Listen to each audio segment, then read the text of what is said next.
Some truths were never meant for human eyes. Across the forgotten eras of our world, divine and monstrous guardians stand watch over secrets that could shatter reality. This is the hidden history of 30 mythological entities who protect forbidden knowledge. By the end of this journey, you will know the identities and powers of these ancient sentinels, from the Riddling Sphinx to the well of a Norse god. What cosmic price did Odin pay for a single drink of wisdom, and what sleeps beneath the sands waiting to be found? What would you be willing to sacrifice to learn a truth that could change everything? The very idea of forbidden knowledge suggests a boundary, a line that should not be crossed. What kind of information is so potent, so inherently dangerous, that it requires a divine or monstrous sentinel to stand watch? This is not about simple secrets or classified data. This is knowledge that pertains to the fundamental laws of existence. It involves the mechanisms of creation itself, the true nature of life and death, or formulas for powers that could reshape reality. Ancient traditions from every corner of the world warn that such wisdom does not merely inform, it transforms, and often for the worse. To learn the true name of a god, to understand the language of the stars, to possess the blueprint for a civilization-ending weapon, these are truths that can unravel the human mind and topple empires. Philosophers like Plato spoke of the cave, where a sudden, unearned glimpse of the true sun could blind a person rather than enlighten them. Myths are filled with cautionary tales of mortals like Aker, who sought to reach the domain of the gods and paid the ultimate price. This universal theme reflects a deep-seated understanding that some truths carry a weight too heavy for an unprepared soul to bear. In our modern world, we face our own versions of this dilemma with artificial intelligence and genetic engineering, forcing us to ask the same ancient question. Where do we draw the line between discovery and danger? This timeless tension brings us to our first guardian, a being whose very purpose is to challenge those who seek what they should not. This monumental guardian from the Greek tales finds a profound echo in the frozen landscapes of the north. Far from the desert heat, where the world tree Yggdrasil holds the 9 realms in its branches, another entity watches over a different kind of profound secret. This is Mimir, the Norse god whose very name means the rememberer. His story is one of the ultimate sacrifice for a single drop of understanding. Mimir served as an advisor to the gods, his wisdom unparalleled. He guarded the well that bore his name, a source of water that held cosmic knowledge and foresight.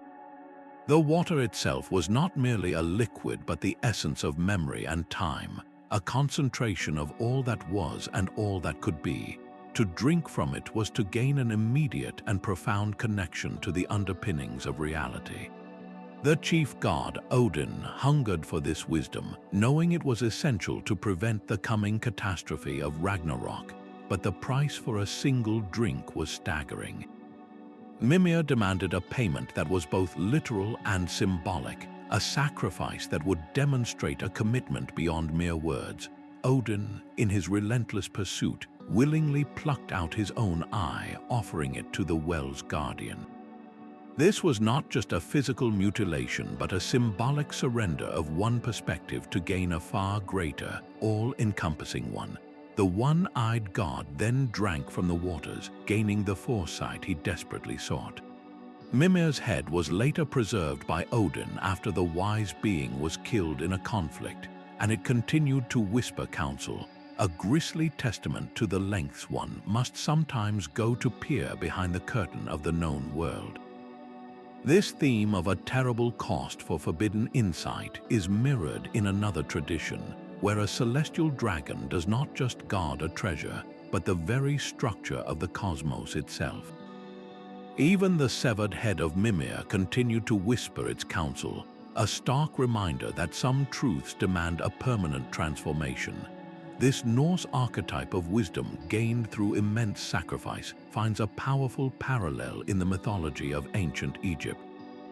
There, in the silent, sun-scorched expanse of the desert, another entity stood guard over secrets far more final than those of fate or magic. This was Aker, the double lion god, often depicted as two lions sitting back to back, forming a gateway or a horizon. His domain was the liminal space, the threshold between the world of the living and the realm of the dead. Aker was not merely a sentinel but the very earth that swallowed the sun each evening, and the ground upon which the solar bark traveled through the perilous underworld each night. He guarded the secrets of the afterlife, the knowledge of what truly awaits a soul after its mortal journey ends. This was not information meant for the living. To understand the mechanisms of the Juat, the Egyptian underworld, was to possess a power over the cycle of life and death itself.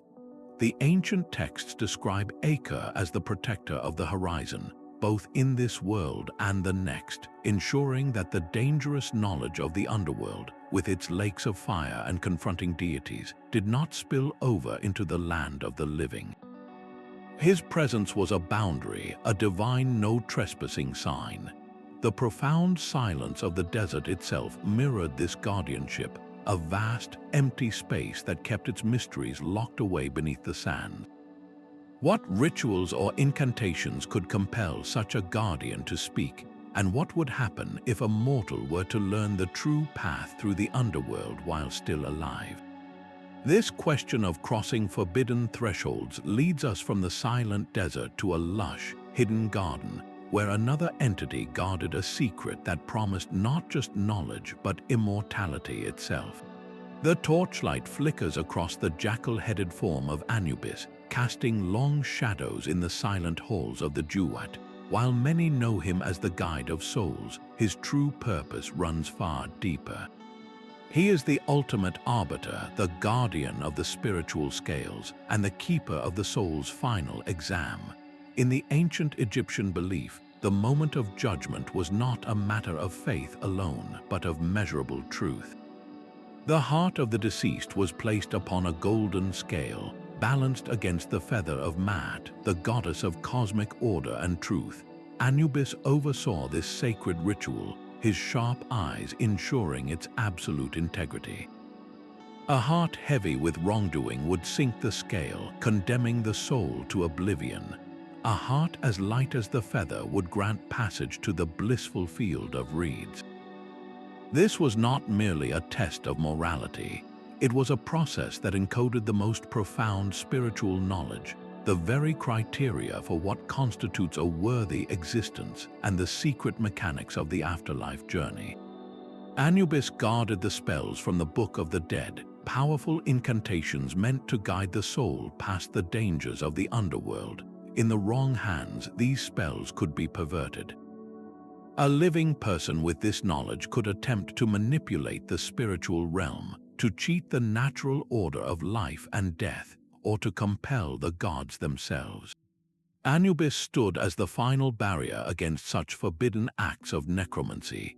His presence ensured that the delicate balance between the worlds remained undisturbed, that the ultimate transition remained a mystery guided by divine law, not mortal ambition. This profound respect for the boundary between life and death echoes in the traditions of other lands, where guardians do not merely judge souls, but protect the very fabric of time and space from those who would seek to unravel it. A flaming sword whirls in an endless, silent dance before the gates of a lost paradise. These are the cherubim, the formidable sentinels stationed at the edge of Eden. Far from the gentle cupids of Renaissance art, the biblical description reveals them as awe-inspiring hybrid beings, a fusion of lion, ox, eagle, and human, radiating the raw power of the divine. Their singular, eternal purpose is to guard the path to the tree of life after humanity's fateful choice. The knowledge they protect is not written on any scroll, but is instead a state of being itself. It is the direct experience of immortality and the unmediated presence of the divine, a reality humanity was deemed unprepared to handle after gaining the knowledge of good and evil. To pass the cherubim and re-enter that garden would be to reclaim an existence without end, but without the wisdom to bear such a gift. Their swirling blades are more than a physical barrier. They represent the ultimate, irrevocable boundary. They stand as a permanent reminder of a grace and a knowledge that is now forever beyond mortal reach, a consequence of that first transgression. This archetype of a sealed paradise, a place of divine knowledge from which humanity is exiled, resonates across cultures. It leads our search for forbidden wisdom to other realms, where the secrets are not of a past perfection, but of the very tools used to shape reality. Its coils, thick as ancient tree trunks, shifted restlessly around the gnarled oak in the sacred grove of Ares. This was no ordinary beast, but a dragon born of the earth's oldest and most brutal forces, a creature that never slept, its eyes perpetually scanning the shadows of Colchide. Its charge was the Golden Fleece, a prize that shimmered with more than just gold. To the people of that land, the fleece was a living artifact, a symbol of kingship woven with the very knowledge of how to rule, how to ensure the land's fertility, and how to command the divine right of sovereignty. It was not a treasure to be looted, but a sacred trust to be earned. The dragon was the ultimate test, a gatekeeper whose purpose was to ensure that only one possessing a rare blend of qualities could ever hope to claim the fleece. Mere physical strength was useless against such a guardian. Its defeat required the cunning of the sorceress Medea, whose knowledge of potions and spells provided the essential key, combined with the determined bravery of the hero Jason. This was the dragon's true function, to force a seeker to prove their worthiness through a trial of character, not just a trial of arms. The myth teaches that the most potent forms of knowledge, especially the esoteric secrets of leadership and legitimacy, are never simply taken. They are granted only after overcoming a challenge designed to reveal the seeker's deepest nature. This principle, that forbidden wisdom requires a transformation of the self, finds a startling echo far from the groves of Greece, in a place where the stars themselves are the secret being kept. The downfall of these celestial beings marks a pivotal moment in the mythology of forbidden knowledge. They were not its guardians, but its betrayers. In the texts of the Book of Enoch, a host of angels called the Watchers or Grigori made a fateful choice. They descended from the heavens and took human wives, intertwining their divine essence with mortal lives. This act was a transgression, but their greater crime was the knowledge they shared. They taught humanity the secrets of mythology, instructing them in the crafting of swords and shields, the art of war made permanent. They revealed the mysteries of cosmetics, the enchantments of astrology, and other profound arts. This was not a gift of gentle progress. It was an acceleration, a sudden leap into powers for which humanity was spiritually unprepared. The result was not enlightenment, but a spiral into corruption and violence that, according to the myth, ultimately necessitated the Great Flood to cleanse the world. The Watchers, in their failure to protect these celestial secrets, became a permanent cautionary tale. Their punishment was severe and eternal imprisonment in dark desolation.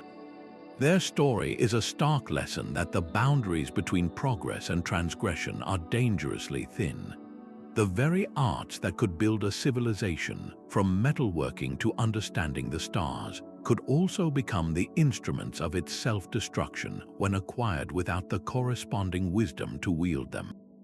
This catastrophic breach in the divine order demanded a response, setting the stage for other, more steadfast entities whose sole purpose would be to ensure such a leak of cosmic secrets could never happen again. The crossroads at midnight was not a place for the timid, but a threshold to the unseen world. There, the Greek goddess Hecate reigned, a figure of profound and paradoxical power. She was not simply a goddess of magic, but the guardian of its most hidden and potent forms. Her domain was the liminal space, the point where three paths converged, symbolizing a place of choice, transition, and access to knowledge that existed outside the boundaries of the everyday. Accompanied by the spectral forms of her hounds, she held the keys to arts that could summon spirits from the other side, decipher the cryptic language of omens, and subtly bend the threads of reality itself. For the devoted few, the sorceresses and witches who approached her with the proper rites and respect, Hecate could be a grantor of immense power. She offered understanding of the herbs, the words, and the lunar cycles that governed the hidden forces of the world. Yet she was also the ultimate gatekeeper of this very knowledge. She understood that the secrets of necromancy and cosmic manipulation were not toys. To learn how to call upon the departed was to risk attracting forces one could not control. To wield the power of the moonlit night was to accept a burden that could shatter a mind not fortified by spiritual strength. Hecate's guardianship was a test of character, ensuring that the seeker possessed not just desire, but the reverence and resilience necessary to handle truths that could lead to spiritual ruin. She embodies the ancient understanding that the most transformative wisdom often lies in the shadows, and that to grasp it requires a fundamental change within oneself. This pursuit of a power that can fundamentally alter existence leads us from the shadowy crossroads to a place of impossible vitality, where another legendary guardian protects a secret not of magic, but of life everlasting. The murky waters of the Lernian swamp concealed more than just mud and decay. Here, in the oppressive damp, the Hydra served as a living fortress for one of nature's most jealously guarded secrets. This was no simple beast of fang and claw. Its true power was regeneration, a biological miracle that defied the natural order. For every head that Hercules severed in his legendary labor, two more would erupt from the bloody stump, a terrifying display of life force run wild. This was not mere healing, it was a glimpse into a potential reality without end, a state of immortality that nature itself seemed determined to keep hidden. The Hydra's very form was the secret it protected, a living embodiment of a truth so potent it could not be contained. Even in its defeat, the Guardian's power leaked out. Its venom, a tangible piece of that forbidden knowledge, was harvested and used on the arrows for Hercules' subsequent trials. This shows how such potent truths, once accessed, can be turned into tools, their original purpose twisted into a weapon. The hero's victory required more than simple strength. He needed the clever aid of his nephew Iolaus, who cauterized the stumps to prevent the new growth. This struggle teaches a crucial lesson. Some truths are hydras in their own right. To confront them requires not just valor, but a strategic mind and external help, because once a fragment of such knowledge is grasped, it can multiply and spread in unpredictable, often dangerous ways. This theme of a truth that multiplies and confounds those who seek it finds a fascinating parallel in the misty highlands of Japan, where a different kind of proliferation guards the unknown. The crackle of fire and the color of blood red became humanity's triumphant response to a terror born from the sea. The Nian beast of Chinese legend was more than a seasonal predator. It was a living deadline, a force of nature that appeared with precise, terrifying regularity at the turning of the old lunar year. Its annual arrival was a grim countdown, a reminder of a world governed by celestial rhythms that were not yet fully understood. The creature's defeat through brilliant observation, discovering its fear of loud noises, bright light, and the color red, is celebrated as the origin of the vibrant Chinese New Year.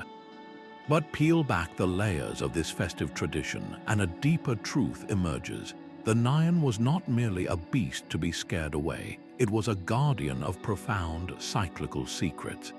Its very existence was tied to the lunar calendar, a walking, breathing embodiment of the complex relationship between the moon, the earth, and the passage of time. By predicting its arrival and developing a ritual to repel it, Humanity did not just survive an attack, they cracked a cosmic code. They learned to read the sky, to anticipate the seasons, and to harmonize their lives with the fundamental pulses of the universe. The knowledge the Nian protected, the intricate science of timekeeping and the astronomical patterns that dictate planting and harvest, was no longer a mystery to be feared. It became a tool for survival and prosperity, woven directly into the fabric of civilization through annual celebration. This myth presents a rare and hopeful outcome, where the confrontation with a guardian does not end in tragedy or a sealed secret, but in a glorious integration. The forbidden knowledge of the cosmic clock was not stolen or hoarded. It was democratized, transforming from a source of terror into the very rhythm of community life. This successful mastery of a celestial cycle stands in stark contrast to other traditions, where the secrets of time are not a beast to be tamed, but a serpent coiled around reality itself. In the hushed stillness of a study lit only by candlelight, a different kind of guardian takes form.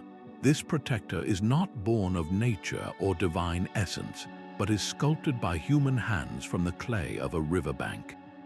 It is the golem of Jewish mysticism, a being brought to life not to hoard a secret, but to become a walking, breathing testament to one. The most renowned account tells of Rabbi Judah Loew ben Bezalel in 16th century Prague.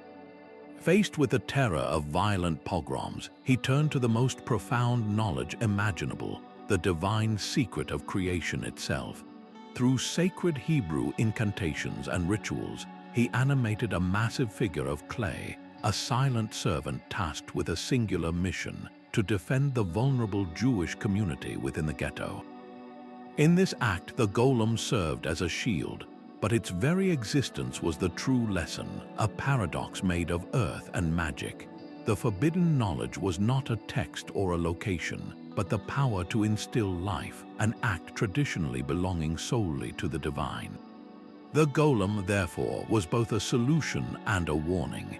It protected a community from external threats, yet it simultaneously guarded the cosmic secret it embodied by demonstrating its immense danger.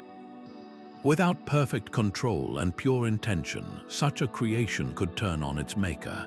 Legends speak of the golem growing stronger each day, its power escalating beyond its original programming. Some tales end with the creature running amok, a mindless force of destruction that its own creator must desperately deactivate. This is the core of the caution. The golem guards the secret of creation by showing the terrifying responsibility that comes with it.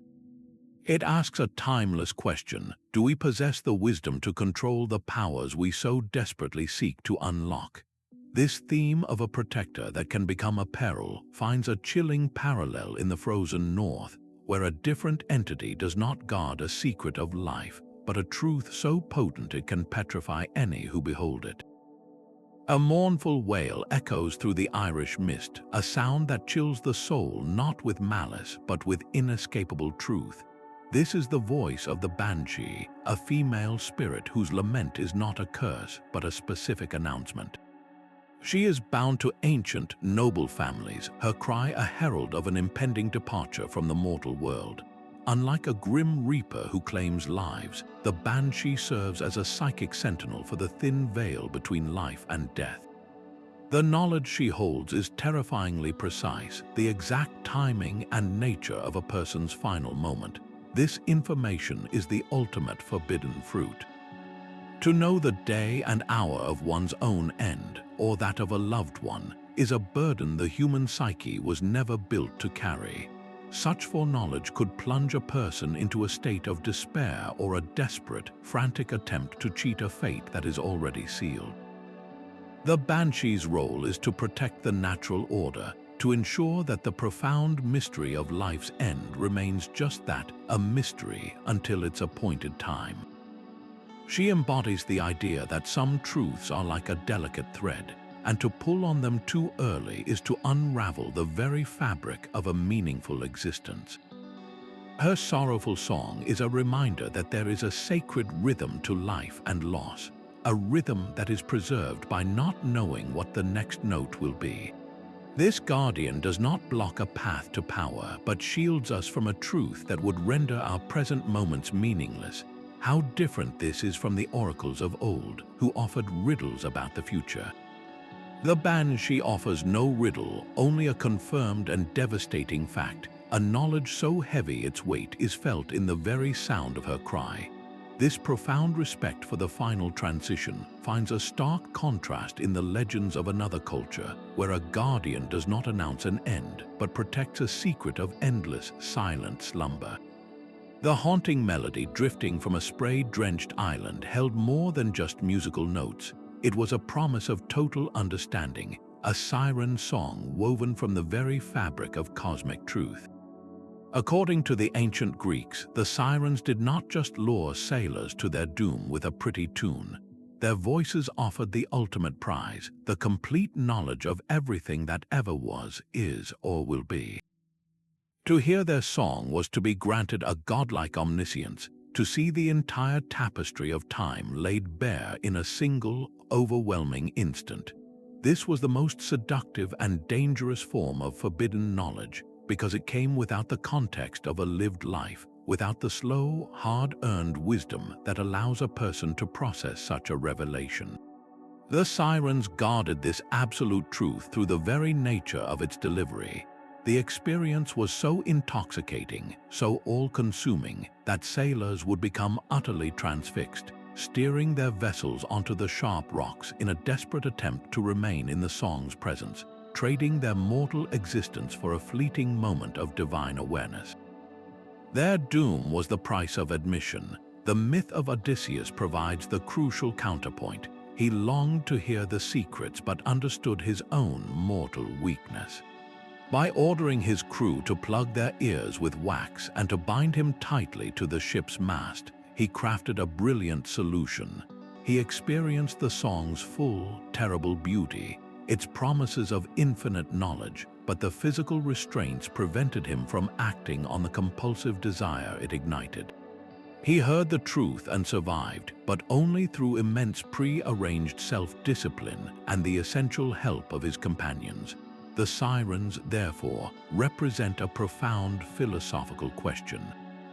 Is some knowledge so vast that it automatically destroys the vessel trying to contain it? Their guardianship tests not just willpower, but the understanding that true wisdom often requires the journey, not just the destination.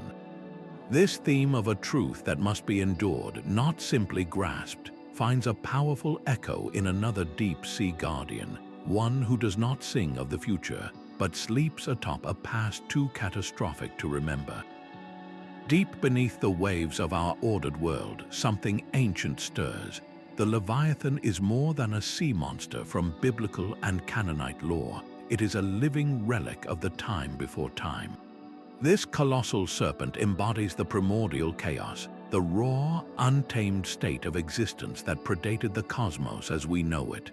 The knowledge it guards is not a fact to be learned, but a state of being to be witnessed, the secret of the formless and empty void from which all things were shaped. To seek out the Leviathan is to seek an understanding of the unmaking of reality, to look directly into the abyss that was tamed to create land, sea, and sky. This is the ultimate forbidden knowledge, because to comprehend that primal chaos is to risk being consumed by it, to have the very foundations of your perception of a stable world begin to dissolve. Its prophesied defeat at the end of days is a promise that order will ultimately prevail. Yet for now, the Leviathan's continued slumber in the abyss serves a vital purpose. It is a permanent reminder of the delicate balance upon which our structured reality is built. It guards the terrifying truth that the order we take for granted is not a default state, but a hard-won victory, a sacred imposition upon an endless, churning sea of potential. This entity connects the idea of forbidden knowledge directly to the origins of existence itself, suggesting that some truths are so fundamental that to know them is to risk coming undone. From this guardian of cosmic foundations, we are drawn to another whose watchful eyes are fixed not on the beginnings of the world, but on its potential end. From the abyss of primordial chaos, we rise into a sky illuminated by a different kind of fire. A solitary cry echoes not with sorrow, but with triumphant renewal. The phoenix, a being of flame and legend spanning Greek, Egyptian, and Arabian traditions, does not guard a secret against the world, but a secret of the world. It is the living embodiment of cyclical rebirth, a process so profound that to possess its mechanics would be to unravel the very fabric of existence. The knowledge the phoenix protects is not about cheating death, but about the sacred alchemy that occurs at the precise moment when endings become beginnings. It is the cosmic instruction for transformation, the hidden formula that allows life to emerge perfected from its own ashes. This is a truth about the nature of time itself, suggesting that our linear view of birth, life, and death is merely one small arc in a vast, spinning wheel of eternal return. Why would such a beautiful process be considered forbidden? Because this knowledge is not meant for mortal hands. If a person could truly master the secret of the phoenix, they would disrupt the essential rhythm that allows for growth and change. Imagine a civilization, or even a single soul, locked in an endless loop of self-replication without true progression. This is not immortality, but a state of cosmic stagnation, a denial of the new experiences and lessons that each fresh cycle is meant to bring.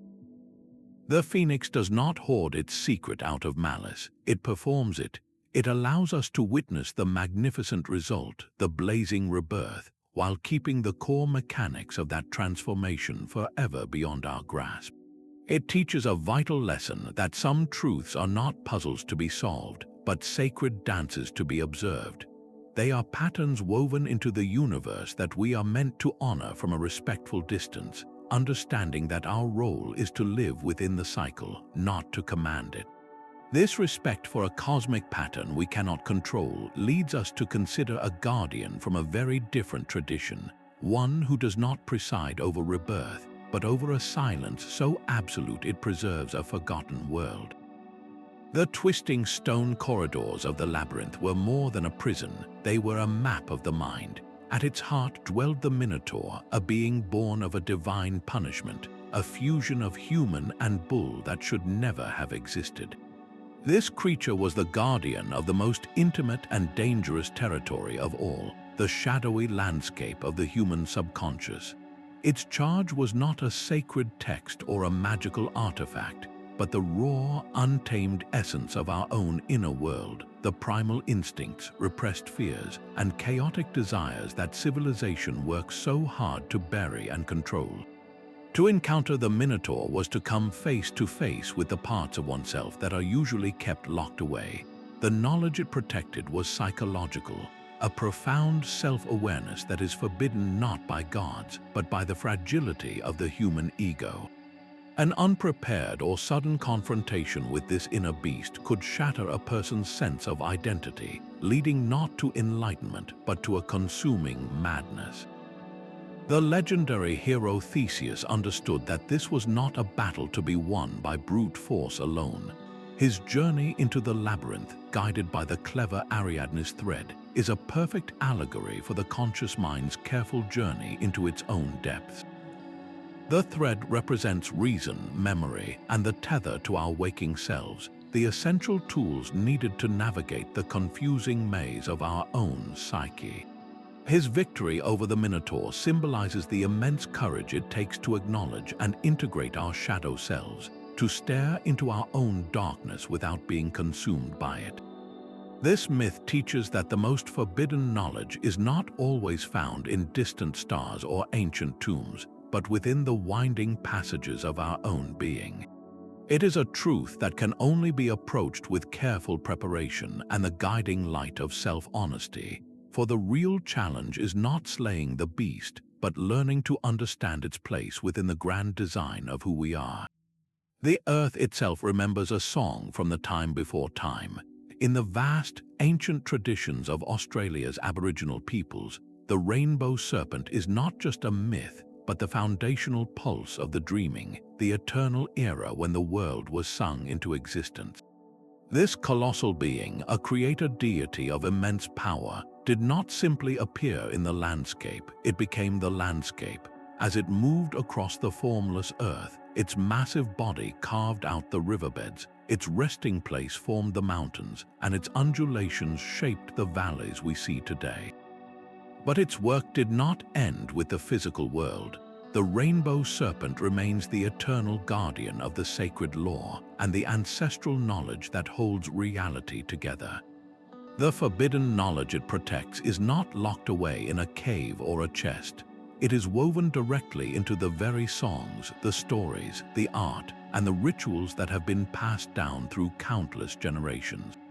This lore is the spiritual blueprint for the world, a living code that maintains the balance between the land, the people, and the cosmos. To learn these songs is to learn the true names of the rivers and the secret histories of the stones. It is to understand the spiritual connection that makes a specific person responsible for a specific part of creation. This knowledge is so potent, so deeply tied to the act of creation itself, that it is never meant to be written down or shared with those outside the initiated. It is a sacred trust, not a secret to be uncovered. The danger of misusing this lore is not a vague threat. It is understood that speaking a sacred song out of turn, or performing a ritual without the proper authority and understanding, can have direct and devastating consequences. Such an act can disrupt the spiritual balance, leading to natural disasters like drought or flood, and causing a deep decay within the community's cultural spirit. The Rainbow Serpent embodies a profound and universal idea that the most potent truths are not universal in a general sense. They are intrinsically tied to a specific people, a specific place, and a specific responsibility. Its guardianship teaches that true harmony, both cosmic and cultural, depends on this sacred, localized stewardship of knowledge. This deep connection to the land as a living record finds a strange and powerful echo in a different kind of guardian, one who does not sleep within the earth, but upon a glittering pile of all that the earth has ever yielded. A river's current holds both life and a chilling silence. In the quiet pools and flowing streams of Japan, the kappa waits, a creature of profound contradiction. This is not a simple monster of folklore, but a guardian of the elemental secrets of water itself. The kappa is a master of medicine, possessing an almost supernatural knowledge of bone setting and surgical techniques that far surpassed the understanding of the communities who told its tales. This wisdom, however, is inseparable from its darker nature. The kappa is a trickster known to lure the unwary into deep water, and its motives are as murky as the riverbeds it calls home. The forbidden knowledge it protects is the dual nature of water as the source of life and the bringer of loss. Its own power is mysteriously tied to a small dish or depression on the top of its head, which holds water from its home river. On land, this water is the source of its strength and vitality. If the dish is spilled, the creature becomes weakened, even helpless. This physical trait is the key to its guardianship. The secret to gaining the kappa's knowledge is not through combat, but through cunning, specifically by exploiting its deeply ingrained sense of etiquette and politeness. A traditional story suggests that if a person makes a very deep bow, the kappa will feel compelled to return the gesture, spilling the water from its head and sapping its power. In that moment of vulnerability, a person could force a promise from it, perhaps a lesson in healing or a safe passage. But this interaction is a delicate dance with a dangerous partner. The risk of failure is not merely a missed opportunity, it is the very real threat of a grim fate in the river's depths. The kappa embodies a fundamental truth about nature's wisdom. The most potent secrets of healing and life are often bound together with inherent risk and potential for hardship. You cannot have one without an understanding and respect for the other. To seek the Kappa's knowledge is to accept that the line between a cure and a curse is as thin as the surface of a pond. This entity teaches that some truths are not given freely. They are won through cleverness and a willingness to confront the peril that always accompanies great power. High in the windswept crags of forgotten mountains, a different kind of serpent coils around the earth's deepest veins. The wyvern, a creature of heraldic legend with its 2 legs and venomous barbed tail, is far more than a symbol of pestilence. It is the living embodiment of the planet's alchemical heart, a guardian of the raw processes that transmute one substance into another. While its bite may carry a physical toxin, its true purpose is to protect the secrets of elemental transformation itself. These are the hidden recipes of the world, the slow, patient magic that turns common stone into veins of glittering ore, or that concentrates simple minerals into lethal poisons. The wyvern's remote lair is always positioned with intention, nestled near volcanic fissures or mineral-rich cliffs where the Earth's creative and destructive forces are most active. It does not merely dwell in these places, it presides over them. The knowledge it guards is the principle of transmutation, the power to fundamentally alter the nature of matter. To the medieval alchemist, this was the dream of turning lead into gold. But on the scale the wyvern represents, such a power is not about wealth but about balance. If this secret were seized without wisdom, the consequences would be catastrophic. An individual who could create unlimited gold would shatter the economic foundations of society, reducing all value to nothing. A kingdom that could weaponize the Earth's own toxic transformations could poison entire regions, rendering the land barren for generations. The wyvern, therefore, stands as a necessary barrier.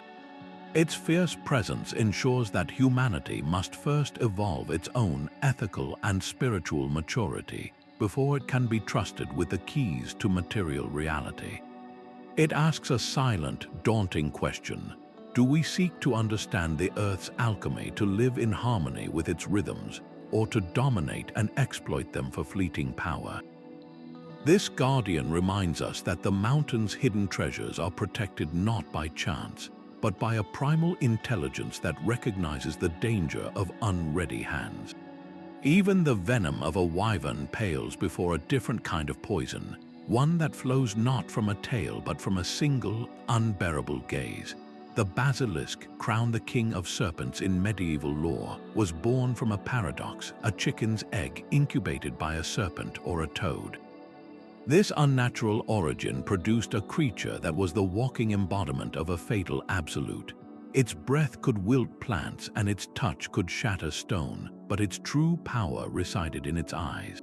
To meet the basilisk's gaze was to experience instant and total cessation. This was not a simple magical attack, but a profound symbolic function.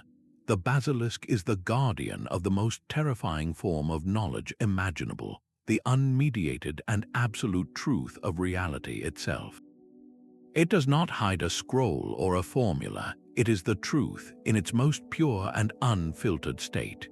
To look upon it is to perceive existence without any of the comforting illusions, the subjective filters, or the gradual understanding that allow our mortal minds to function. We see the world in pieces through a glass darkly, building our reality step by step. The basilisk offers the entire picture at once, a blast of cosmic awareness that the human brain simply cannot process or contain. The result is not enlightenment but an immediate and irreversible end. This creature perfectly embodies a chilling philosophical idea that ultimate truth is fundamentally incompatible with mortal existence. Our consciousness is a delicate vessel, and to fill it with the raw, unbuffered ocean of absolute reality is to shatter it completely. The basilisk, therefore, performs a grim but necessary service.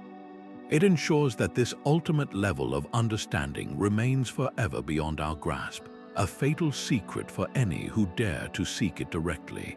It stands as the final argument against the pride of total knowledge, a silent warning that some horizons are not meant to be crossed. This confrontation with a truth that unmakes the beholder leads us to a guardian from a different tradition, one who protects not a universal truth, but a deeply personal and transformative secret of the self. Gold gleams not just with material wealth, but with the light of legitimacy. High in the remote mountains of Scythia, the griffin stands watch, a creature of impossible majesty fused from the king of beasts and the king of birds. Its leonine body speaks of raw courage and earthly power, while its eagle's head and vast wings grant it the perspective of the heavens. This is no simple hoarder of treasure. The gold it guards is a symbol, a physical manifestation of the divine right to rule. The griffin protects the esoteric knowledge of true kingship itself, the sacred and often unseen connection that must exist between a just ruler, the land they steward, and the cosmic order they are sworn to uphold. This includes the profound mysteries of fair judgment, the heavy responsibility of leadership, and the unwritten moral laws that are the true foundation of any prosperous and harmonious society. Its legendary enmity toward horses is deeply symbolic, representing its eternal opposition to untamed, base animal instincts. A true sovereign cannot be driven by raw impulse or selfish desire. They must be elevated above such things. The griffin, therefore, serves as the ultimate gatekeeper for this sacred wisdom.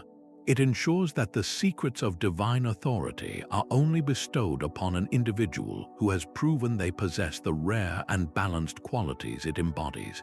The lion's courage to act decisively on earth, and the eagle's visionary foresight to perceive the broader consequences from a higher plane. To claim the griffin's gold without this inner alignment would be to invite catastrophe, creating a tyrant rather than a true king. This majestic guardian presents a timeless test of character, questioning whether a leader seeks power for their own glory, or accepts authority as a sacred duty to something far greater than themselves.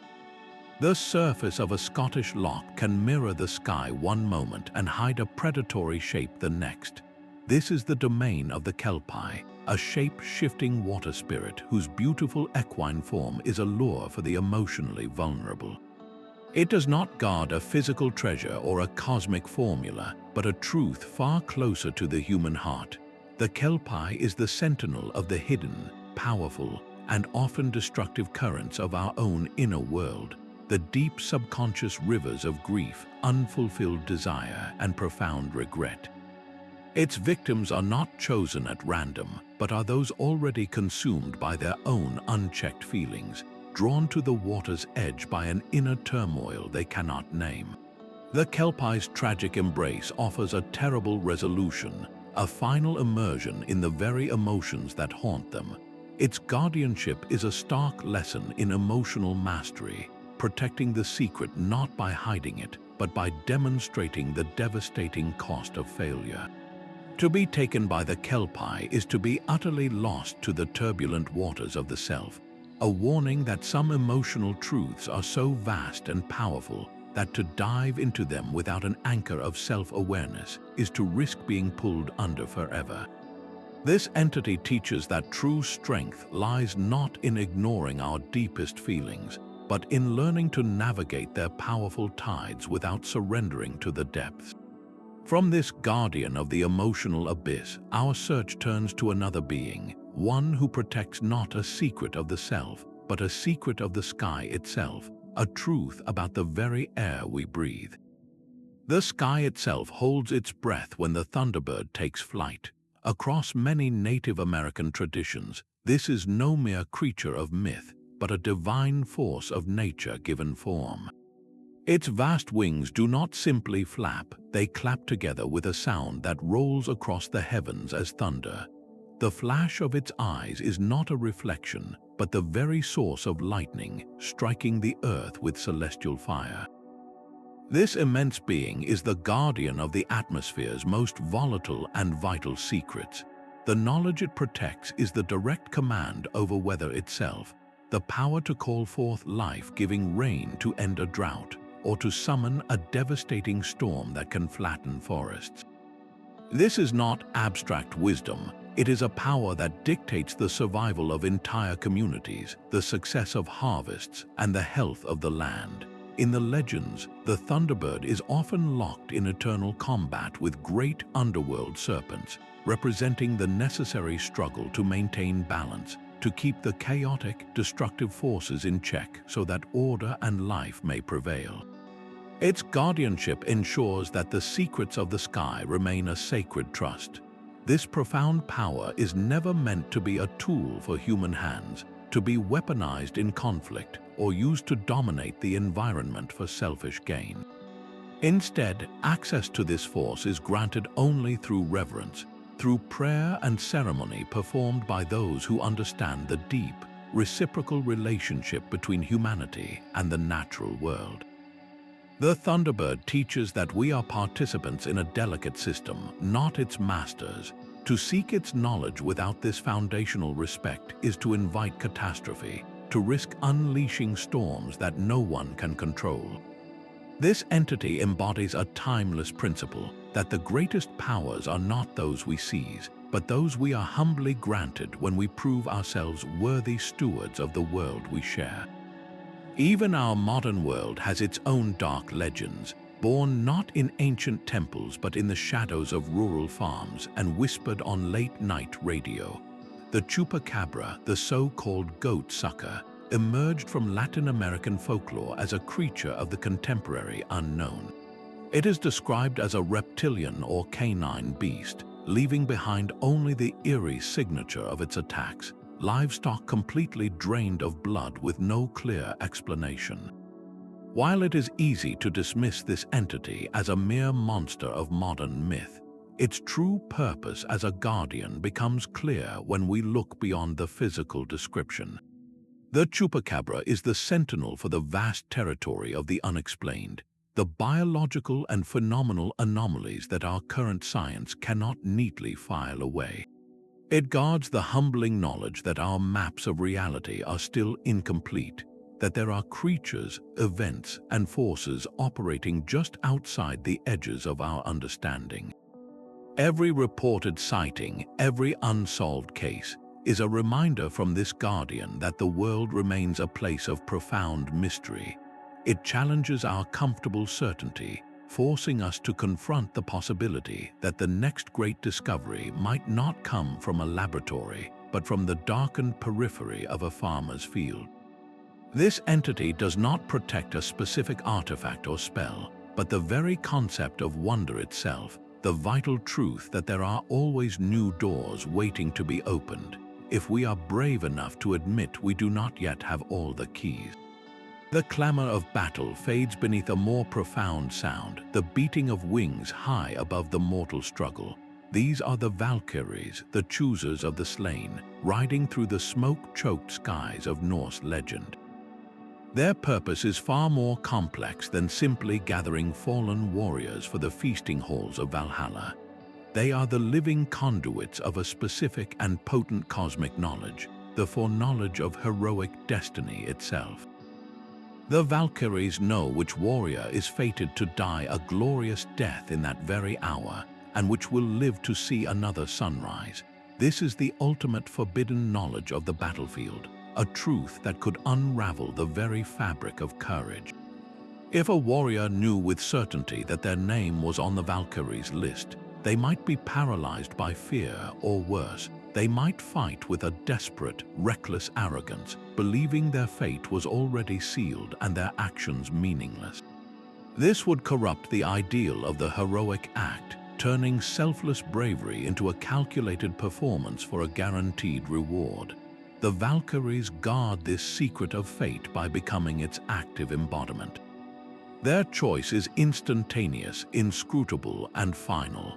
A warrior does not earn their place in Valhalla by knowing their destiny, but by living and fighting with valor in absolute ignorance of it.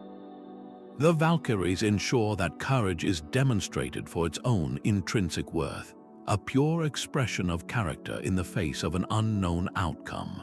They protect the living from the crushing weight of a predetermined future, allowing every moment of bravery to be authentic and every sacrifice to be a genuine choice.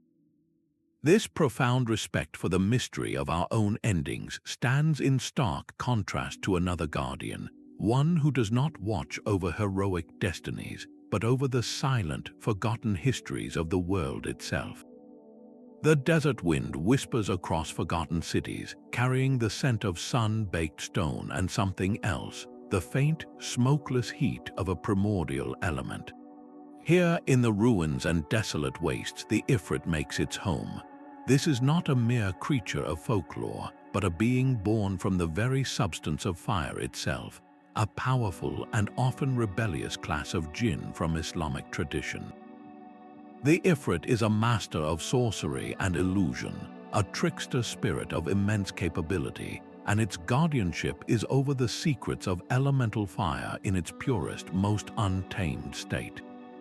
This knowledge encompasses far more than simple combustion. It is the understanding of fire as a creative force, the spark of intellect and civilization, the very energy of passion and ambition that drives humanity forward.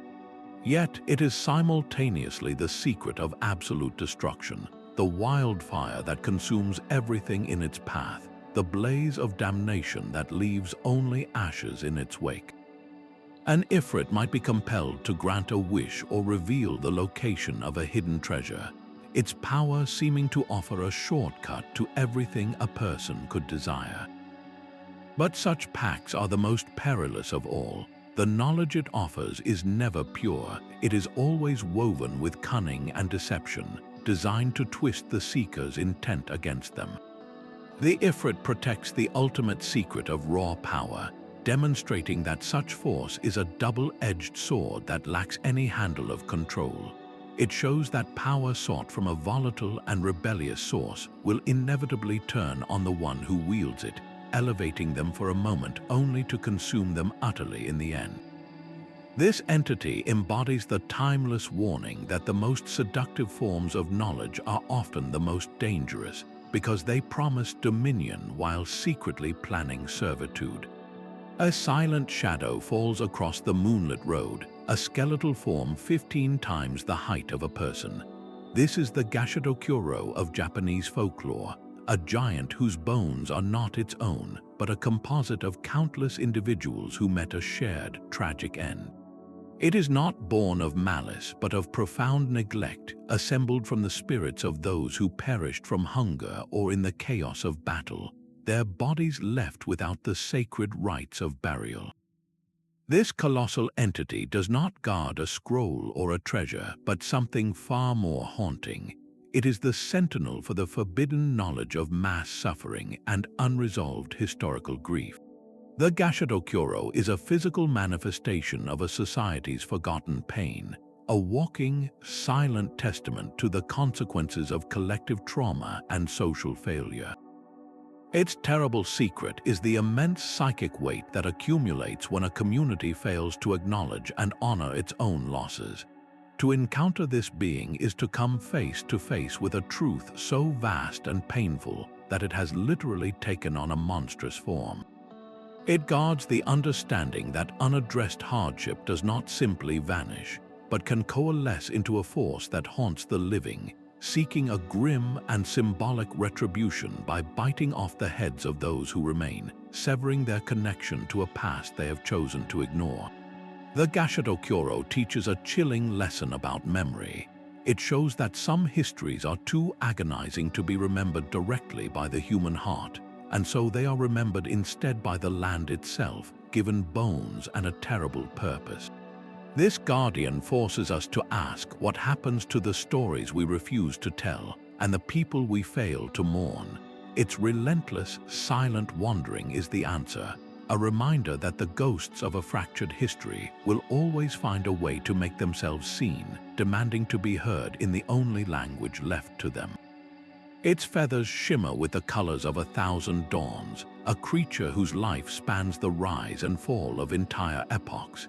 In the soaring myths of Persia, the Simurgh is a being of immense benevolence, a mythical bird so ancient it has witnessed the world end and begin again 3 times. This is no monstrous guardian hoarding a secret out of fear, but a wise elder protecting a sacred truth until humanity proves itself worthy of its grace. The Simurgh holds the knowledge of all ages, a living library of every language, every song, and every forgotten cure. Its nest rests high in the legendary Tree of Knowledge, a vantage point from which it sees the interconnectedness of all life. In the epic Shahnameh, the hero Zal is abandoned as an infant due to his unusual white hair, only to be discovered and raised by the Simurgh. The bird does not merely feed him, it educates him, imparting wisdom and compassion, turning an outcast into a legendary figure. When Zal eventually returns to the world of men, the Simurgh gives him a single, radiant feather. This is not a weapon but a covenant. Should Zal or his descendants ever face a crisis beyond mortal skill, they need only burn the feather to summon the Simurgh's aid. This act transforms the Guardian from a distant myth into an active participant in human destiny, but only under the most dire and virtuous circumstances. The knowledge the Simurgh protects is twofold, and it is forbidden in the most beautiful sense. First, it holds the secret of regenerative healing, a medicine that can mend any wound and cure any illness, not through brute force, but by restoring the natural balance of life itself. Second, and perhaps even more profound, it understands the universal language, the original tongue that allows for communication with every living creature, from the whispering grass to the soaring eagle. This is the power to end all conflict born of misunderstanding. Why would such a benevolent power be guarded? Because this knowledge is so pure, so potent, that in the wrong hands it could be perverted. Imagine a healing art twisted to create biological weapons, or the universal language used not for communion but for mental domination over the animal kingdom. The Simurgh ensures its gifts are not seized but received. Its test is one of character, not combat. A seeker must demonstrate profound patience, deep virtue, and a genuine, humble connection to the natural world. The Guardian waits for a heart that seeks restoration, not power, understanding that the greatest truths are those that bind the world together, not those that grant dominion over it. The Simurgh offers a different kind of hope, suggesting that the most forbidden knowledge is not always dark, but sometimes so brilliantly light that we must first learn to see without being blinded. The biting cold of a northern winter can freeze more than just the land. It can crystallize a fear so profound that it gives shape to a legend, the Wendigo. Emerging from the traditions of Algonquian-speaking peoples, this entity is not merely a monster of folklore. It is a spiritual diagnosis, a personification of the ultimate transgression. The Wendigo is born from an act of cannibalism, a desperate choice made in the face of starvation. But its existence speaks to a far deeper truth. This gaunt, towering figure with a heart of ice and an endless hunger guards the most terrifying knowledge of all, the secret of how a human soul can unravel. Its transformation is a permanent state, a chilling lesson in what occurs when an individual surrenders completely to selfish consumption, placing their own need above the survival and bonds of their entire community. The Wendigo is the guardian of this spiritual boundary, a walking reminder of the fragile line between societal order and a descent into a state where every other person is seen only as a means to an end. Its eternal, insatiable craving is the core of the taboo it protects. One does not simply become a Wendigo by eating, but by allowing consumption to become the entirety of their being, erasing empathy and connection until only a hollow, hungry shell remains. The myth served as a powerful cultural deterrent, a story told to reinforce the sacredness of community and shared resources, especially during the brutal hardship of winter. It protects the knowledge of how quickly the structures of civilization can fade when the primal instinct for self-preservation is allowed to override our fundamental humanity. This entity asks a haunting question that echoes far beyond the snowy forests. What part of ourselves might we sacrifice in the name of mere survival, and would we even recognize what remained? This profound focus on the corruption of the self leads us to a guardian whose watchful eyes are fixed not on the human soul, but on the very cradle of life. A beautiful face can hide a predator's heart. In the vibrant tapestry of Philippine folklore, the aswang glides between the world of the familiar and the realm of pure nightmare. By day, it might be a charming neighbor, a friendly woman in the marketplace, its true nature completely concealed beneath a veneer of normalcy. But with the fall of darkness, a monstrous transformation occurs. It shifts into a creature of the night, known to spread illness and prey upon those who are most vulnerable, particularly the sick and the expecting. The aswang, however, is far more than a simple monster of legend.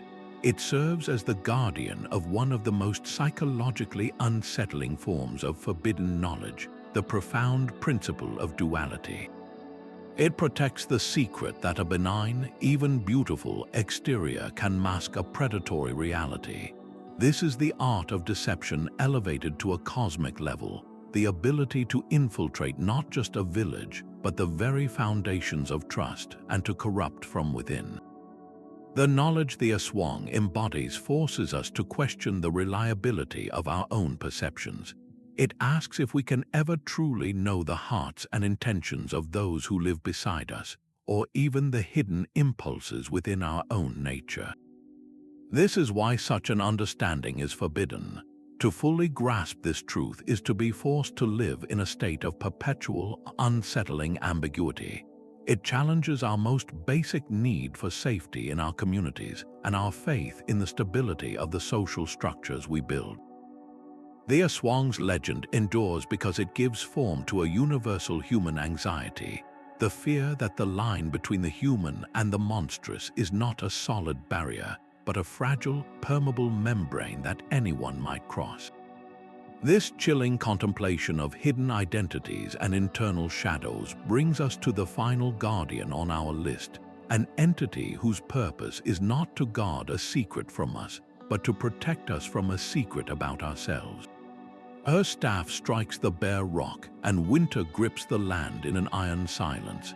The Cailleach, the ancient divine hag of Gaelic myth, is far more than a simple personification of the cold. She is the original shaper of the landscape, a primordial force who carved the glens and corries with her own hammer, and she guards the deep, cyclical memory of the earth itself. The knowledge she protects is not a single fact, but the entire living history of the planet, the secret rhythm that governs the great wheel of the seasons. She understands why the world must sleep, why the soil requires a period of rest beneath the frost to gather its strength for the spring. This is the profound wisdom of the crone, the power of life held in potent suspension, a force of creation that appears as destruction. Her rule over the winter months is not a punishment, but a necessary phase of renewal that ensures the overall health and balance of the entire natural world. To seek her knowledge is to seek to understand the raw, untamed pulse of nature in its most dormant and powerful state. What would happen if this secret were seized and exploited? A civilization that could command the seasons could force the land to produce without rest, draining its vitality until only barren dust remained. They could attempt to banish winter entirely, disrupting the essential cycles of cleansing cold and replenishing snow that feed the rivers and reset the ecosystems. The Cailleach stands as the final guardian of this natural law, ensuring that the deep, slow wisdom of the earth is respected, not dominated.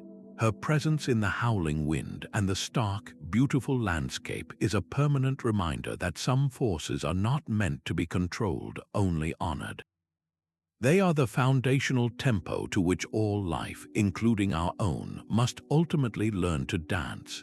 Across the vast tapestry of these 30 guardians, a profound and consistent pattern begins to emerge. The secrets they protect are not random. They cluster around fundamental pillars of existence. There are the cosmic secrets, the mechanics of creation and destruction guarded by beings like the Leviathan and the Phoenix. Then there are the mysteries of life and death, the sacred transitions watched over by Anubis and the Banshee. We find the principles of power and sovereignty, the divine right to rule protected by the griffin, and the deep, unsettling truths of the human psyche, the inner labyrinths where the Minotaur and the Kelpie hold their sway. This categorization reveals a universal human intuition that the most potent truths are those that govern the very boundaries of our reality. The guardians themselves are almost always liminal beings existing in the spaces between. They are hybrids like the Sphinx or the Griffin, or they dwell at thresholds like Hecate at the crossroads or Aker at the horizon. This is no accident.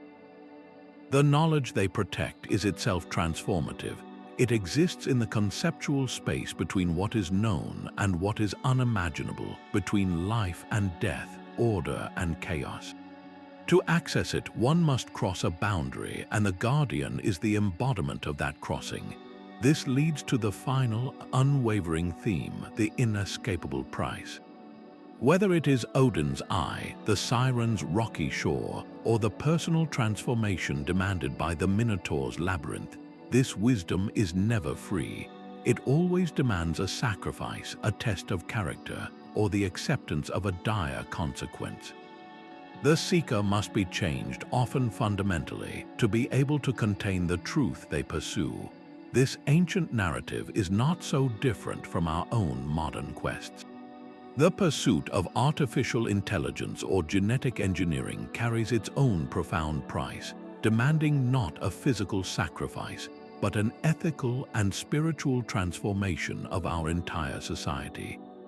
The old myths ask us if we are ready for the truths we so desperately seek, reminding us that the greatest discoveries are not about what we learn, but who we must become in the process. From the riddles of the Sphinx to the icy heart of the Wendigo, these 30 mythological entities represent humanity's timeless fascination with the boundaries of knowledge. They are the narrative embodiment of a profound truth, that wisdom without wisdom, knowledge without the maturity, ethics, and strength to wield it, is a path to ruin. These stories served as ancient cautionary tales, teaching respect for the unknown and the dangers of overreaching pride. In our modern era, where information is abundant but wisdom can be scarce, these myths remind us that some secrets are guarded for a reason.